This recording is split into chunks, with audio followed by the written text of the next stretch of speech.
வணக்கம்.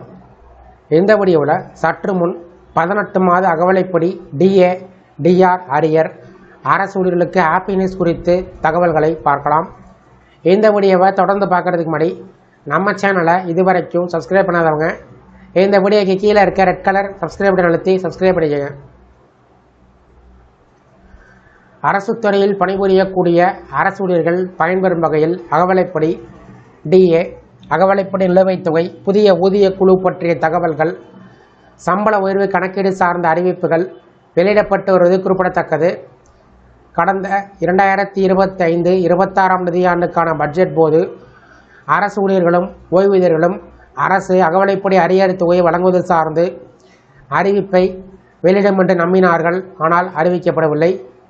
அதேபோல 2026-27 நிதியாண்டு போதும் பட்ஜெட்டில் டிஏடிஆர் அரியர் தொகை சார்ந்த அறிவிப்பு வெளிவரும் என்று எதிர்பார்த்தார்கள். அப்போதும் அறிவிக்கப்படவில்லை. இந்த நிலையில் NCJCMன் செயலாளர் சிவகோபால் மிஸ்ரா நிதி அமைச்சகத்துக்கு கடிதம் எழுதியிருந்தார். அந்த கடிதத்தில் கோவிட்-19 தொற்றுநோய் காலத்தில் நிறுத்தி வைக்கப்பட்டிருந்த 18 மாத கால அகவலைப்படி அகவலை நிவாரணம் டிஏடிஆர் நிலுவைத் தொகையினை விடுவிக்குமாறு வலியுறுத்தியிருந்தார்.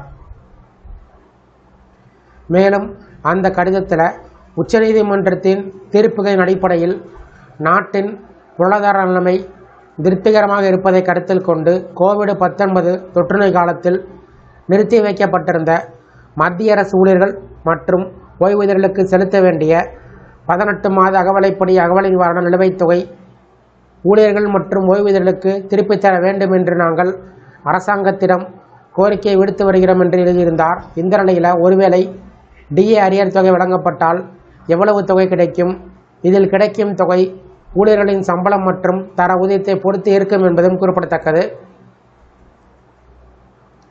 இதை சில உதாரணத்தின் மூலம் பார்க்கலாம். லெவல் 1 ஊழியர்கள் தோராயமாக 11,800 ரூபாய் முதல் 37,554 ரூபாய் வரை பெறுவார்கள். லெவல் 13 ஊழியர்கள் 1,44,200 ரூபாய் முதல் 2,18,200 ரூபாய் வரை பெறுவார்கள். லெவல் 14 ஊழியர்கள் குறைந்தபட்சம் 1,82,200 ரூபாய் முதல் அதிகபட்சம் 2,24,100 ரூபாய் வரை பெறுவார்கள். இருப்பினும் இங்கு குறிப்பிடப்பட்ட புள்ளி விவரம் தோராயமானது. பணியாளர்கள் பெறக்கூடிய உண்மையான தொகை மாறுபடும். மோடி அரசின் இந்த முடிவால் கோடிக்கணக்கான மத்திய அரசு ஊழியர்கள் மற்றும் ஓய்வூதியர்கள் பணவீக்கத்திலிருந்து நிவாரணம் பெறுவார்கள். இந்த வீடியோ குறித்த உங்களுடைய கருத்துக்களை கமெண்ட் செக்ஷனில் கமெண்ட் பண்ணுங்கள். இந்த வீடியோ பிடிச்சிருந்தா வீடியோக்கு ஒரு லைக் பண்ணுங்கள். இந்த வீடியோ அனைவருக்கும் ஷேர் பண்ணுங்கள். நன்றி.